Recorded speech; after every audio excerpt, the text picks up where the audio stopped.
વિદ્યાર્થી મિત્રો, delta E હબના platform પર હું ભૃગુ પંડ્યા તમારું ફરીથી સ્વાગત કરું છું. ગુજસેટ માટે નવું ચેપ્ટર છે હવે 2 અને 3, એટલે કે વિદ્યુત રસાયણ અને રાસાયણિક ગતિકી.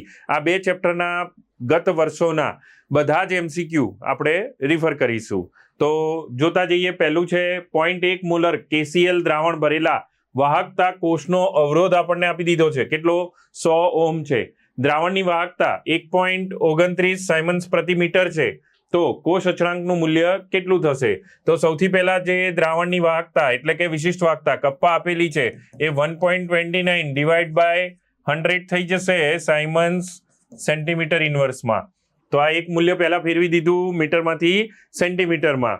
અને હવે આપણે કોષ અચળાંકનું મૂલ્ય એટલે કે G star equal to kappa into R થઈ જશે.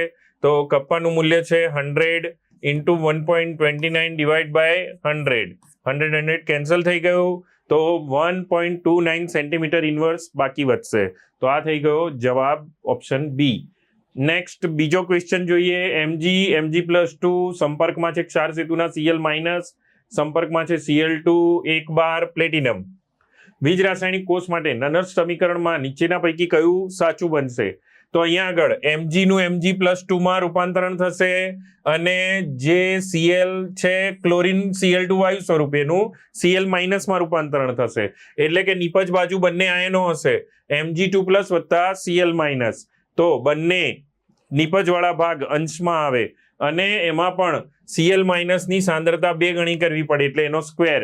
એટલે કે ઓપ્શન એ સાચો જવાબ થશે. E not cell -0.059/2 log Mg2+ ગુણ્યા Cl- નો સ્ક્વેર. નેક્સ્ટ, ઊંચી સાંદ્રતા ધરાવતા સલ્ફ્યુરિક એસિડ ના વિદ્યુત વિભાજન દરમિયાન એનોડ ઉપર કઈ નિપજ મળશે? તો અહીંયા ઊંચી સાંદ્રતા સલ્ફ્યુરિક એસિડની છે માટે એવું કહી શકાય કે સાંદ્ર દ્રાવણ છે. સાંદ્ર દ્રાવણની અંદર SO4 -2 નું H2O8 -2 માં રૂપાંતરણ થાય એટલે કે ઓપ્શન બી સાચો જવાબ થાય. નેક્સ્ટ જોઈએ. Zn+2 ક્ષાર સેતુ Cu2+ Cu કોષના પોટેન્શિયલમાં વધારો કરવા માટે x નું મૂલ્ય કેવું હોવું જોઈએ? તો નન્સ સમીકરણ લખી દઈએ. E = E0 -0.59/n log Zn+2 આયનની સાંદ્રતા ભાગ્યા Cu+2 આયનની સાંદ્રતા. અહીંયા આગળ એનોડના દ્રાવણની સાંદ્રતા આપણને પૂછી છે કે એમાં શું ફેરફાર કરીશું? તો અહીંયા આગળ 0.02 મોલર હોય તો એના કરતા સાંદ્રતા અહીં ઓછી રાખો, સાંદ્રતામાં અંશમાં ઘટાડો કરો તો આગળ માઇનસ સાઇન છે એટલે કે પોટેન્શિયલમાં વધારો થશે. એટલે કે લેસ ધેન, એટલે કે ઓપ્શન બી સાચો જવાબ થશે. Less than 0.02 molar. Next, nickel cadmium કોષમાં ઓક્સિડેશન કરતા તરીકે કયો પદાર્થ હોય? તો નિકલ હાઇડ્રોક્સાઇડ એટલે કે NiOH થ્રાઇસ હોય. Next, 2 mall Cr2O7 -2. તો Cr2O7 -2 ના 2 મોલ લીધા છે. એસિડિક માધ્યમમાં Cr+3 માં રૂપાંતરણ કર્યું છે. તો અહીંયા આગળ 2 દુ 4 ક્રોમિયમ +3 આયનો બનશે. તો કેટલા ફેરાડે વિદ્યુત જથ્થાની જરૂર પડશે? તો અહીં ઓક્સિડેશન આ 6 છે અને એના પરમાણુઓ 4 છે. તો 4 ગુણ્યા 6 અને અહીંયા 4 ગુણ્યા +3. અહીંયા આગળ +12 અને અહીંયા આગળ 6 ચોક 24. 24 થી 12 એટલે કે 12 ફેરાડેનો તફાવત પડે એટલે કે ઓપ્શન એ સાચો જવાબ થશે. નેક્સ્ટ જોઈએ. સોડિયમ ક્લોરાઇડના જલીય દ્રાવણના વિદ્યુત વિભાજનની કઈ નિપજ મળશે? તો વિદ્યુત વિભાજનથી એનોડ કેથોડ એવું સ્પષ્ટ કર્યું નથી. ગુજસેટ 2021 નો ક્વેશ્ચન છે અને એમાં આપણને નિપજો પૂછી છે. તો અહીંયા હાઇડ્રોજન, ક્લોરીન, વાયુ અને NaOH દ્રાવણમાં મળશે એટલે કે ઓપ્શન બી સાચો જવાબ થશે. વીજ રાસાયણિક કોષ માટે નીચેના પૈકી કયું સાચું છે? પણ કયો વીજ રાસાયણિક કોષ? તો અહીંયા આગળ મેગ્નેશિયમ એનોડ તરીકે વર્તશે અને ક્લોરીન કેથોડ તરીકે વર્તશે અને એમાંથી 2Cl- Mg+2 આયનો બનશે. તો આ પ્રક્રિયાનું સાચું સાંકેતિક નિરૂપણ શું છે? તો સાચું નિરૂપણ છે એના માટે મેગ્નેશિયમ એનોડ તરીકે વર્તે Mg+2. તો Mg2+, ક્ષાર સેતુ, એના સંપર્કમાં આયન Cl-, ત્યારબાદ Cl2 અને પ્લેટિનમ હોવું જોઈએ. તો આવું ઓપ્શન કયું છે? આ ખોટું છે. Mg+2 અહીંયા ક્લોરીન વાયુ સંપર્કમાં બતાવી દીધો એટલે ખોટું પડી ગયું. Mg+2 પછી ક્લોરીન ને ક્ષાર સેતુ ક્લોરાઇડ આયનના સંપર્કમાં છે, આ સાચું હોઈ શકે. અને અહીંયા આગળ આ ખોટું છે એટલે કે ઓપ્શન સી સાચો જવાબ થશે. નેક્સ્ટ જોઈએ, નીચે આપેલામાંથી કયા વિદ્યુત વિભાજ્ય માટે λm વર્સિસ √c નો આલેખ એ ઢાળ ઋણ આપે છે? તો અહીંયા આગળ જે નિર્બળ વિદ્યુત વિભાજ્ય હોય તેના માટે આવો આલેખ ઋણ મળશે એટલે કે સોડિયમ એસિટેટ પદાર્થ છે.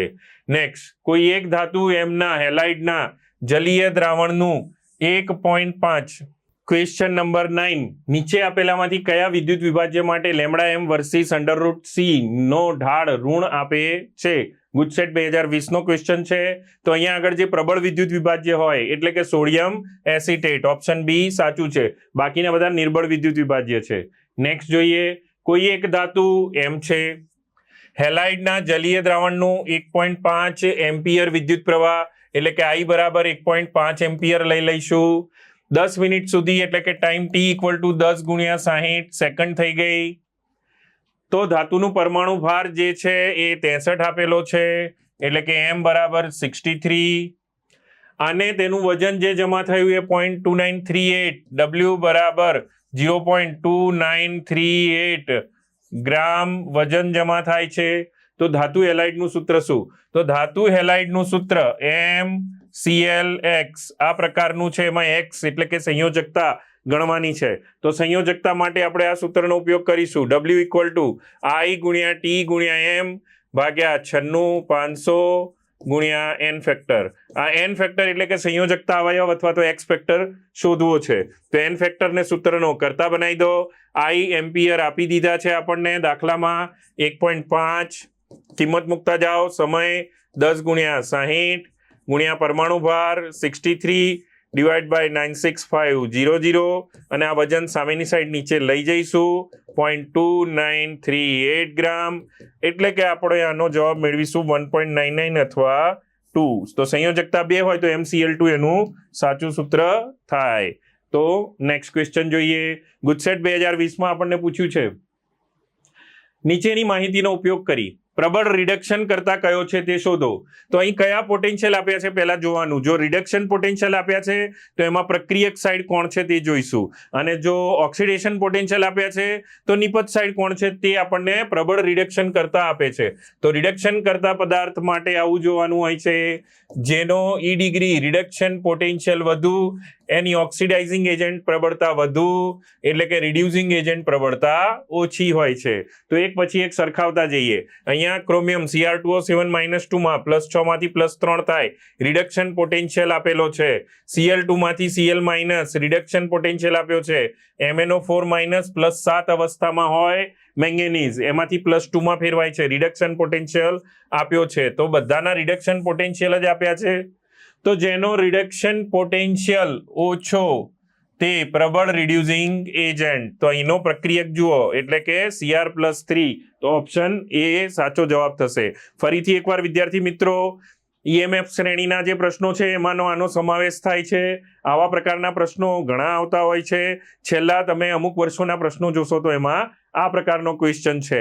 તો એની અંદર શું કરવાનું? રિડક્શન પોટેન્શિયલ ઓછો તેની રિડ્યુસિંગ એજન્ટ પ્રબળતા વધુ અને રિડક્શન પોટેન્શિયલ આપેલા હોય તો એમાં પ્રક્રિયક સાઈડ જે સ્પીસીસ છે એને સરખામણી માટે ગણવી, નિપજ સાઈડ વાળી સ્પીસીસ ઓબ્લિક પછીની સ્પીસીસ ગણવી નહીં. આ ટેકનિક છે બરાબર ફટાફટ આન્સર લાવવા માટે. તો નેક્સ્ટ ક્વેશ્ચન જોઈએ 12.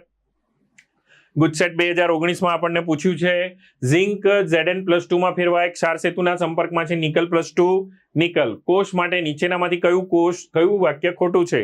આ ગેલ્વેનિક કોષ બનાવશે, વિદ્યુત રાસાયણિક કોષ બનાવશે, વોલ્ટેઇક કોષ બનાવશે, ડેનિયલ કોષ બનાવશે. તો આપણને એક જેવા નામ લાગે છે પણ અહીંયા આગળ આ પ્રક્રિયાના આધારે એમ કહી શકાય કે એ ડેનિયલ કોષ નથી કારણ કે એમાં ઝિંક અને કોપર જ હોય છે. નેક્સ્ટ જોઈએ AlCl3 AgNO3 અને MgSO4 3 આયનો ધરાવતા દ્રાવણો છે. AlCl3 AgNO3 માં Ag+ અને MgSO4 માં Mg+2 આયન છે. તેમાં દરેકમાં 1 મોલ ઇલેક્ટ્રોન પસાર કર્યો છે. તો પસાર કરેલા ઇલેક્ટ્રોન ભાગ્યા જરૂરી ઇલેક્ટ્રોન એટલે એમનો મળતો નિપજનો જથ્થો મળી જાય. દરેકને કયા ગુણોત્તરમાં જમા થશે તે શોધવાનું છે. તો સામાન્ય લસા કાઢી દો 6, તો તમને જવાબ મળી જશે 2:6:3. કયું ઓપ્શન છે તે જોઈ લો. ઓપ્શન સી સાચો જવાબ છે. Short technique. નેક્સ્ટ, કયા તાપમાને સિરામિક દ્રવ્યો અતિ સુવાહક છે? જૂના કોર્સનો પ્રશ્ન છે. 150 કેલ્વિન તાપમાને.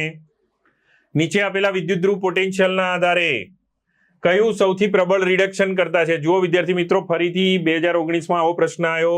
ફરીથી E ડિગ્રી રિડક્શન પોટેન્શિયલ અને રિડ્યુસિંગ એજન્ટ પ્રબળતા એકબીજાના વ્યસ્ત પ્રમાણમાં હોય.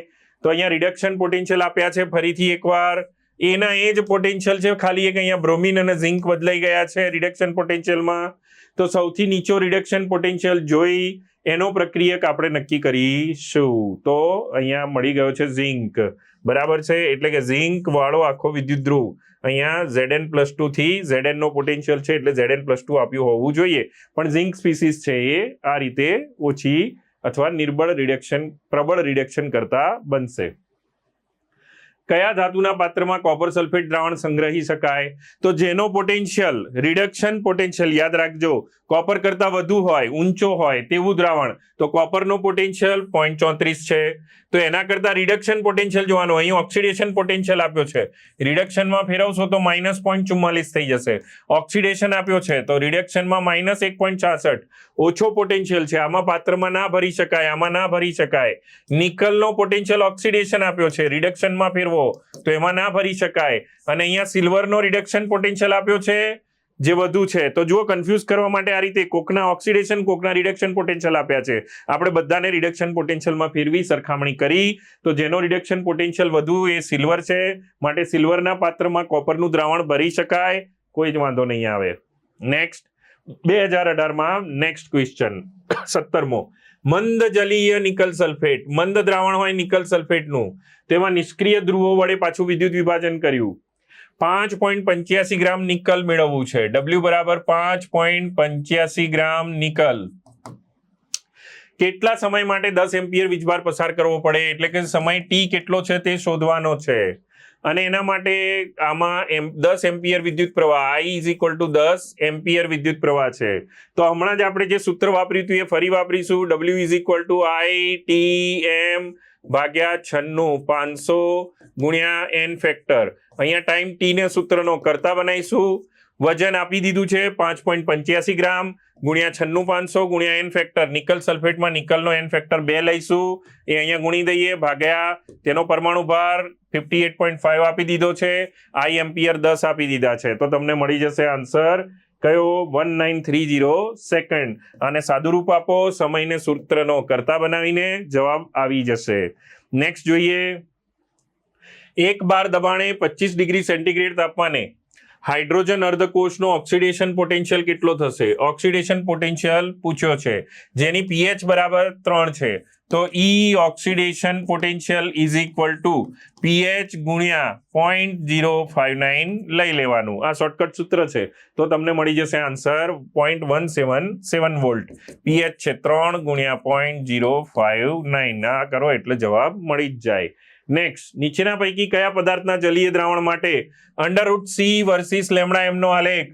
સીધી રેખા નહીં મળે એટલે કે વક્ર મળશે. આ વક્રાકાર આલેખ કોના માટે મળશે? નિર્બળ વિદ્યુત વિભાજ્ય.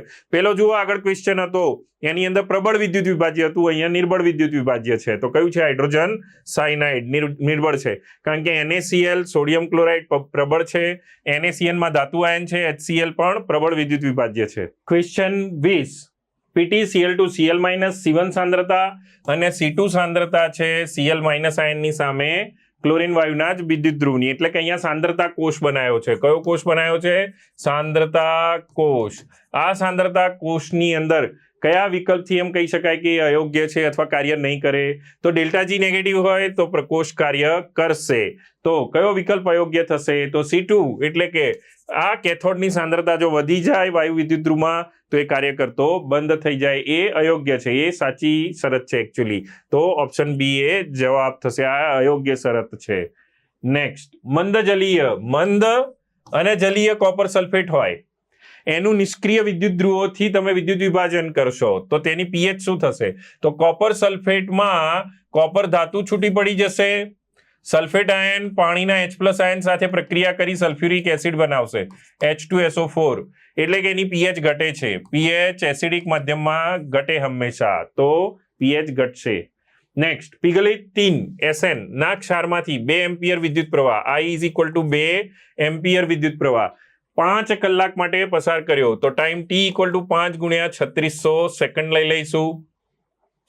22.2 ગ્રામ ટીન છૂટું પડે છે. W = 22.2 ગ્રામ ટીન છૂટું પડે છે.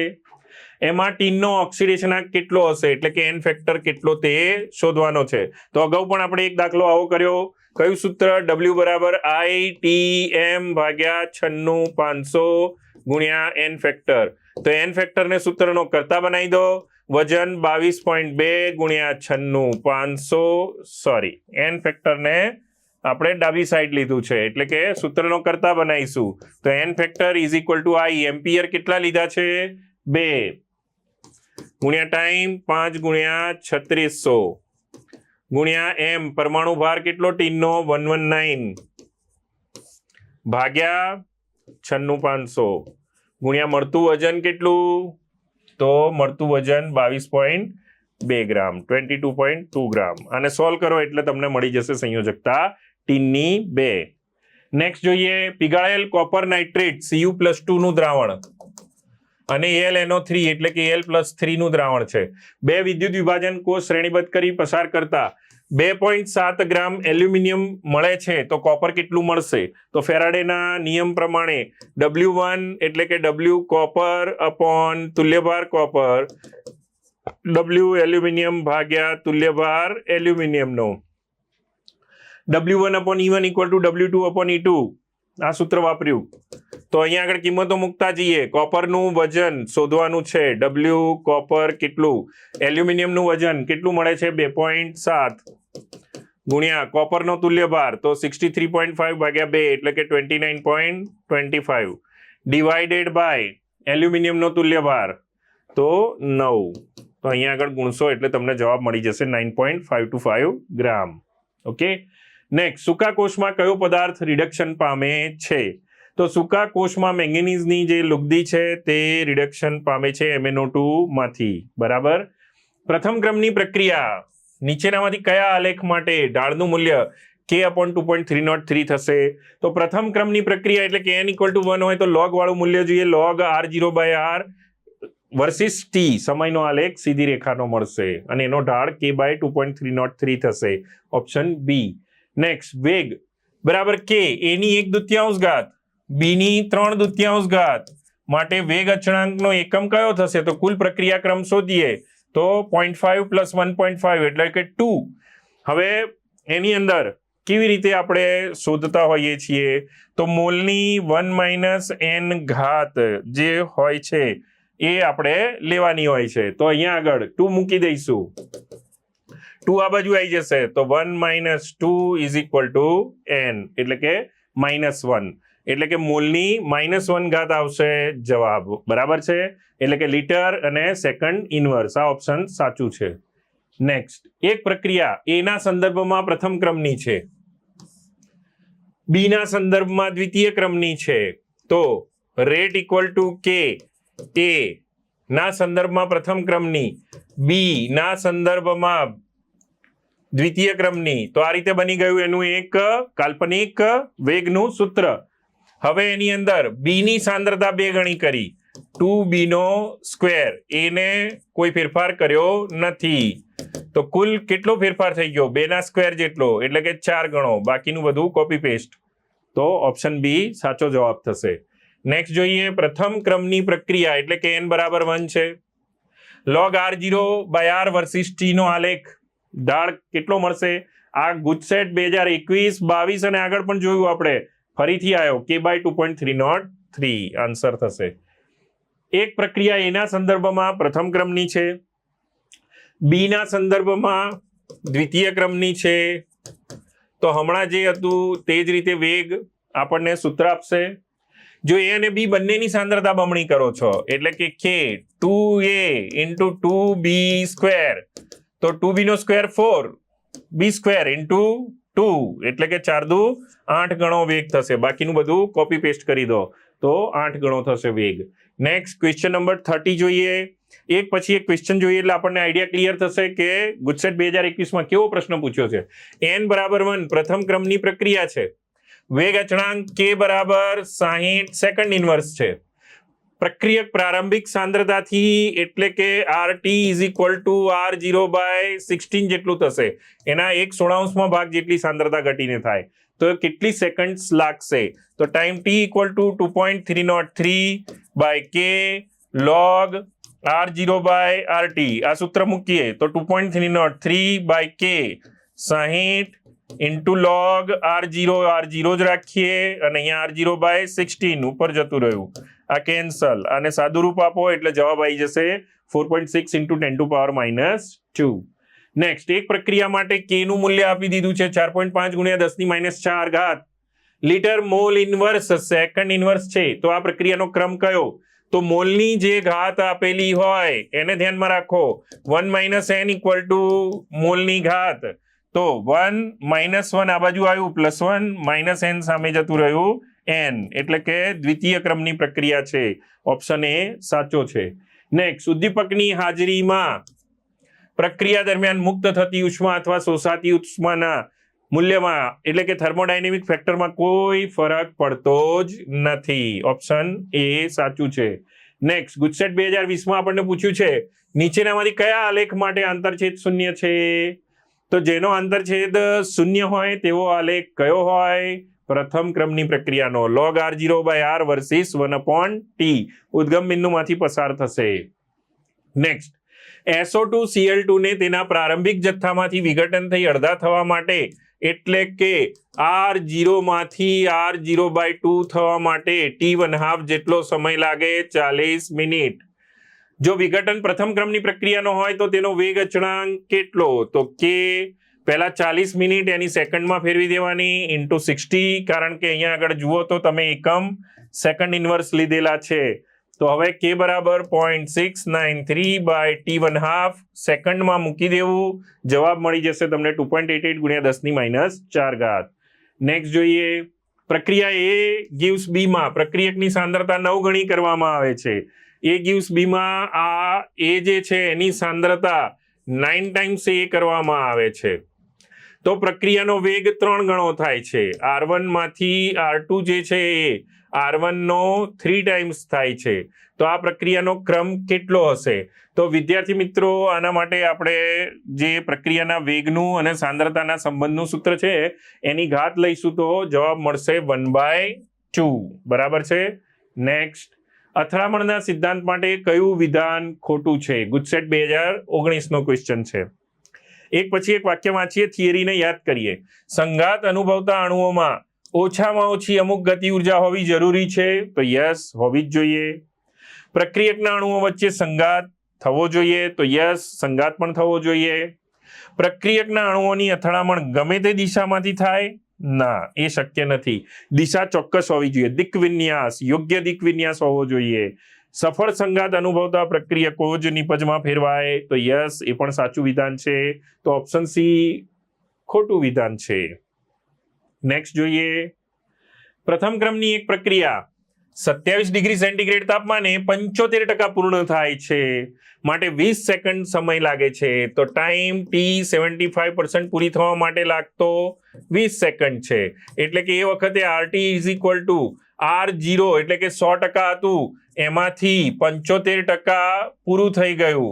R0 ઇન્ટુ 75% એટલે કે 25% વધે છે. તો વેગ અચળાંકનું મૂલ્ય કેટલું? તો k is equal to 2.303/T log R0/RT. તો 2.303/20 log R0 100 લઈશું, 25 વધશે અને સાદું રૂપ આપશો તો જવાબ તમને મળી જશે 0.0693 સેકન્ડ. નેક્સ્ટ જોઈએ એક પ્રક્રિયાનો વેગ અચળાંક અને વેગના એકમો સરખા છે તો વેગ અચળાંક બરાબર વેગ થાય તો સાંદ્રતાની ઘાત કેટલી હોય? 0. એટલે કે શૂન્ય ક્રમની પ્રક્રિયા હોય તો આવું થશે. એટલે કે ઓપ્શન બી સાચો જવાબ છે. નેક્સ્ટ જોઈએ 2018 ગુજસેટનો ક્વેશ્ચન. પ્રક્રિયા 3a + 2b gives 5c માટે ત્વરિત પ્રક્રિયા વેગ કેટલો થશે? તો એના સાપેક્ષમાં -1/3 da/dt, તો -1/3 da/dt બે ઓપ્શનમાં છે. તો આ બે ઓપ્શન તો નીકળી ગયા. ચાલો, કામ પૂરું થયું અડધું આપણું. નેક્સ્ટ અડધા બાકીના કામ માટે -1/2 db/dt. -1/2 નથી, -1/2 છે, એટલે આ ઓપ્શન નીકળી ગયું. જવાબ છે સી. જોયું, આટલું જ જોયું અને આપણને જવાબ મળી ગયો. ગુજસેટ 2017 નો ક્વેશ્ચન જોઈએ. 298 કેલ્વિન તાપમાને પ્રક્રિયા આપણને આપી છે. x2 + y2 gives 2xy plus 20 કિલોજૂલ ઉર્જા એટલે કે ઉષ્માક્ષેપક પ્રક્રિયા થતી બતાવી છે. ડેલ્ટા એચ નેગેટિવ -20 છે કિલોજૂલમાં. સક્રિયકરણ ઉર્જા 15 કિલોજૂલ છે, એટલે કે પુરોગામી પ્રક્રિયાની સક્રિયકરણ ઉર્જા 15 કિલોજૂલ છે. તો 2xy gives x2 + y2 exactly પ્રક્રિયાને રિવર્સ કરી નાખી છે.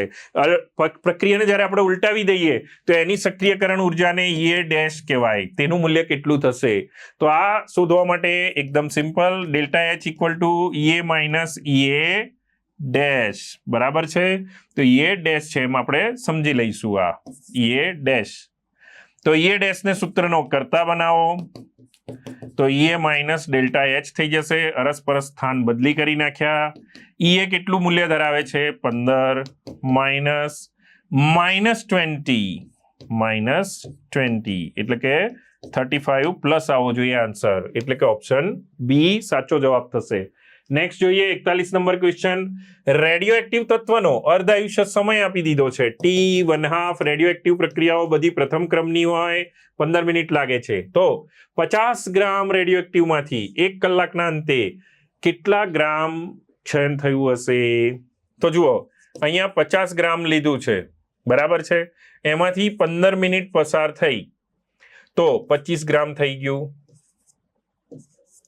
બીજી 15 મિનિટ 12.5 ગ્રામ, બીજી 15 મિનિટ તો એમાંથી 6.25 ગ્રામ, બીજી 15 મિનિટ તો 3.125 ગ્રામ થઈ ગયું. તો આટલું ઘટાડો થયો એની અંદર ઓરિજિનલમાંથી. તો 50માંથી આટલું બાદ કરી નાખો, એટલો ઘટાડો થયો કહેવાય. કેમ? કેટલી મિનિટ પછી? તો 1 કલાક. 1 કલાક એટલે 60 મિનિટ. 60 મિનિટ એટલે 3 નહીં 4 અર્ધાયુષ્ય પસાર થયા. 15 મિનિટ 1, 2, 3 અને 4 વાર. 15 ચોક 60. તો 60 મિનિટના અંતે કેટલો ક્ષયન ઘટાડો થયો? 46.875 ગ્રામનો ઘટાડો થઈ ગયો. આમાંથી આને માઇનસ કરો એટલો. નેક્સ્ટ જોઈએ. એક પ્રક્રિયાનો વેગ અચળાંક આપી દીધો છે k બરાબર 1.75 ગુણ્યા 10⁵ લીટર સ્ક્વેર, મોલની -2. તો અર્ધાયુષ્ય સમય t1/2 કેટલો થશે? તો અહીંયા t1/2 નું જે સામાન્ય સૂત્ર છે એમાં r સાંદ્રતાની ઘાત કેટલી લેવાની છે એ સમજજો બરાબર છે. તો મોલની જે ઘાત છે એને 1 - n ની સામે મૂકો તો પ્રક્રિયાનો ક્રમ મળી જશે તમને. તો મોલની ઘાત છે -2. તો n બરાબર સૂત્રનો કરતા બનાવો, અરસપરસ અદલા બદલી કરો અને 2 કરી દો અહીંયા આગળ. તો n લખવાની રીત આ રીતે હશે. n બરાબર 2 અહીંયા મૂકી દીધું, 1 + 2 એટલે કે 3. તૃતીય ક્રમની પ્રક્રિયા છે આ, તો એનો r⁻² એટલે કે n -1 થશે બરાબર. 1 - n ઘાત થશે r0 ની બરાબર. તો એ થશે -2 ઘાત. t1/2 નું સૂત્ર શું હોય છે? t1/2 ચલે છે r ની 1 - n ઘાત. તો 1 - 3 એટલે -2 ઘાત. એ સાચો જવાબ થશે. આ કોઈ પણ અર્ધાયુષ્ય માટેનું લાગુ પડે એવું સૂત્ર મળી ગયું આપણને. નેક્સ્ટ જોઈએ 43 number question. x + y = xy માટે કુલ પ્રક્રિયાક્રમ કેટલો છે? 3. n = 3. x ને અનુલક્ષીને પ્રક્રિયાક્રમ 2 છે, x ને અનુલક્ષીને 2 છે. તો આ પ્રક્રિયા માટે વિકલન વેગ શું થશે? તો x ની 2 ઘાત વત્તા y ની કેટલી ઘાત બરાબર કુલ પ્રક્રિયકોની 3 ઘાત. 2 માં શું ઉમેરીએ તો 3 મળે? કેટલો અઘરો ક્વેશ્ચન છે. તો ગુજસેટમાં 2015માં આવો પ્રશ્ન પૂછ્યો છે કે y ની ઘાત 1 મેળવો બરાબર. એટલે કે x ની 2 ઘાત અને y ની 1 ઘાત વાળું પદ કયું છે? શોધો. x ની 2, y ની 1. યસ, ઓપ્શન સી સાચું છે. Next, a plus B gives નિપજ. આ પ્રક્રિયા માટે પ્રક્રિયા વેગ કે એની 2 ઘાત અને બીની 0 ઘાત છે, એટલે કે એના સાપેક્ષમાં પ્રક્રિયાક્રમ 2 છે, બીના ઘાત 0 એટલે કે બીના સાપેક્ષમાં પ્રક્રિયાક્રમ 0 છે. પ્રક્રિયા એ અને બી નું સાંદ્રણ બમણું કરીએ તો પ્રક્રિયા વેગમાં શું ફરક પડે? તો કોઈ પણની 0 ઘાત એટલે તો એક જ, એની કોઈ અસર થશે નહીં, પણ સ્ક્વેર છે ત્યાં 4 ગણો વેગ થઈ જશે, તો અહીંયા વેગ 4 ગણો થાય એમ મળશે આપણને. નેક્સ્ટ 45 નંબર ક્વેશ્ચન જોઈએ. પ્રત્યેક 10 કેલ્વિન તાપમાનના વધારા સાથે પ્રક્રિયાનો વેગ બમણો થાય છે. 10 કેલ્વિનનો વધારો તો વેગ બમણો થાય છે. R rate is doubled. જ્યારે તાપમાન 303 કેલ્વિન થી 353 કેલ્વિન કરીએ, 303 થી T1 T2 353 કેલ્વિન કરીએ તો પ્રક્રિયાનો વેગ કેટલા ગણો થશે? તો 2 ની n ઘાત જેટલો, જ્યાં n બરાબર શું? T2 માઇનસ T1 ઘાત જેટલું આપણે તફાવત લેવો પડે. તો 353 માઇનસ 303 5 ઘાત જેટલો એટલે 32 બરાબર 2 ની 5 ઘાત, 2 દુ 4, દુ 8, દુ 16, દુ 32 આન્સર મળશે. નેક્સ્ટ, તૃતીય ક્રમની પ્રક્રિયા માટે વેગ અચળાંક એકમ કયો થશે? તો યાદ રાખવું, મોલની 1 માઇનસ n ઘાત ઇઝ ઇક્વલ ટુ 3 લઈએ છીએ. પ્રક્રિયાનો ક્રમ અહીંયા 3 લઈએ છીએ, સોરી. તો મોલની ઘાત યાદ રાખવાની, તો 1 માઇનસ 3 એટલે કે મોલની ઘાત આવી જોઈએ -2. મોલ -2 ઘાત ક્યાં આગળ છે? આ રહ્યું, મોલની -2 ઘાત, ઓપ્શન ડી. નેક્સ્ટ 47 નંબરનો ક્વેશ્ચન ફરીથી જોઈએ. ગુજસેટ 2024 લાસ્ટ યરનો જ ક્વેશ્ચન છે. pH 10 વાળા દ્રાવણ સાથે સંપર્કમાં રહેલા હાઇડ્રોજન વિદ્યુત ધ્રુવનો પોટેન્શિયલ કેટલો? જ્યારે કંઈ ન કીધું હોય ત્યારે પોટેન્શિયલ રિડક્શન પોટેન્શિયલ ગણાય. તો pH કેટલી આપી છે? 10, અને પોટેન્શિયલ રિડક્શન પોટેન્શિયલ ગણાય તો -0.059 ઇન્ટુ pH, -0.059 ઇન્ટુ 10, -0.59. કયો ઓપ્શન છે? -0.59 એટલે કે ડી ઓપ્શન સાચો. 48મો ક્વેશ્ચન ગુજસેટ 2024 ફરીથી વિદ્યુત વિભાજ્ય જે આયનીય છે તેના જલીય દ્રાવણ માટે નીચેના પૈકી કયું વિધાન સાચું નથી એટલે કે ખોટું છે? સાચું નથી. જુઓ પૂછવાની રીત પણ કેવી છે, પ્રશ્ન 2 વાર વાંચી લેવાનો એવું હોય તો. વાહકતા વિદ્યુત વિભાજ્યની સાંદ્રતા પર આધાર રાખે છે. યસ. વાહકતા ઉમેરેલા વિદ્યુત વિભાજ્યના સ્વભાવ પર આધાર રાખે છે. યસ. પ્રબળ નિર્બળ, સાંદ્રતા વધુ ઓછી તો આલ્ફા વિયોજન પર અસર થાય. તાપમાન પર આધાર રાખતી નથી, તો તાપમાનથી વિયોજન બદલાય છે. દ્રાવકના સ્વભાવ અને સ્નિગ્ધતા પર આધાર રાખે છે. ટેક્સ્ટબુકનું જ વાક્ય છે બેટા. તો આવું વાંચેલું હોય તો તમને યાદ આવી જાય કે સી ઓપ્શન એ જ આનો જવાબ છે. સી ખોટો છે ઓપ્શન, બરાબર. તો 48માં સી જવાબ થશે. 49 જોઈએ. ઊંચી સાંદ્રતા ધરાવતા, જુઓ ઊંચી સાંદ્રતા, ફરીથી આવ્યો આવો પ્રશ્ન. સલ્ફ્યુરિક એસિડના વિદ્યુત વિભાજનમાં એનોડ ઉપર શું ઉત્પન્ન થશે? 2024માં પણ આ ક્વેશ્ચન ફેવરિટ બન્યો. તો H2O8 -2 એટલે કે ઓપ્શન બી. બેઝિક માધ્યમમાં 1.5 મોલ KMnO4 એટલે કે MnO4 માઇનસનું રિડક્શન કરવાનું છે, તો કેટલા ફેરાડે વિદ્યુત જથ્થો જોઈએ? તો એનું રૂપાંતરણ થાય MnO2 માં, એટલે કે 7 માંથી 4. n ફેક્ટર કેટલો? 3.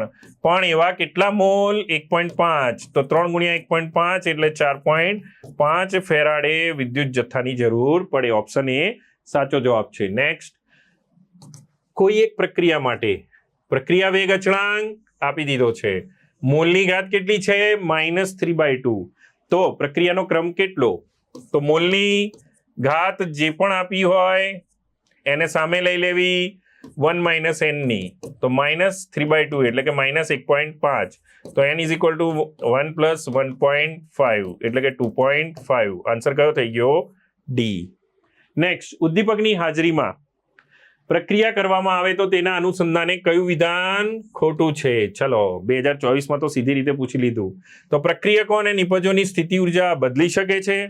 ના બદલાય. ઉષ્માગતિકીય પરિબળોને ઉદ્દીપક અસર કરતો નથી. સંતુલન અચળાંક ન બદલાય, સાચી વાત છે. પ્રક્રિયાની ગિબ્સ ઉર્જામાં ફેરફાર ન થાય, સાચી વાત. ઉષ્માગતિકીય અવયવ થયું. સક્રિયકરણ ઉર્જા ઘટાડે છે, આ વિધાન પણ સાચું છે. આને ઘટાડે છે, તો ઓપ્શન એ જવાબ થયો. 53 નંબરનો ક્વેશ્ચન જોઈએ. પ્રથમ ક્રમની પ્રક્રિયા આર ગીવ્સ પી માટે log r0 by R versus T નો આલેખ સીધી રેખાનો ઉગમ બિંદુમાંથી પસાર થાય એવો. ઓપ્શન એ સાચો, બાકીના બધા ખોટા આલેખ છે, એ ખબર પડી જશે. 54 નંબર ક્વેશ્ચન જોઈએ.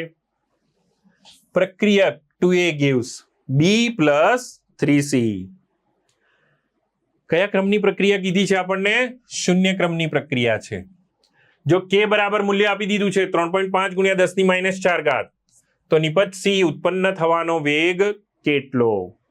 તો શૂન્ય ક્રમની પ્રક્રિયાનું સૂત્ર મૂકી દઈશું તો આપણને સીધો જવાબ મળી જશે 10.5 ગુણ્યા 10⁻⁴ બરાબર. KT is equal to R0 minus RT. તો આમાંથી આપણને તરત મળી જશે જવાબ બી. ક્વેશ્ચન 55. એસિડિક માધ્યમમાં KMnO4 ઓક્સિડેશન કરતા તરીકે વર્તે છે, તો તે એક મૂલના સલ્ફાઇડ આયન સાથે પ્રક્રિયા કરવા માટે એટલે કે S-2 નું S માં રૂપાંતરણ કરશે અને MnO4- ઓક્સિડેશન કરતા તરીકે Mn+2 માં ફેરવાશે. -2 થી 0 એટલે કે n ફેક્ટર 2 અને અહીંયા +7 થી +2 એટલે કે n ફેક્ટર 5. તો કેટલા મોલની જરૂર પડશે? 2/5 મોલની જરૂર પડશે, એટલે કે ઓપ્શન ડી સાચો જવાબ છે. તો વિદ્યાર્થી મિત્રો, આ થયા ગુજસેટ માટે ક્વેશ્ચન્સની પ્રેક્ટિસ પૂરી.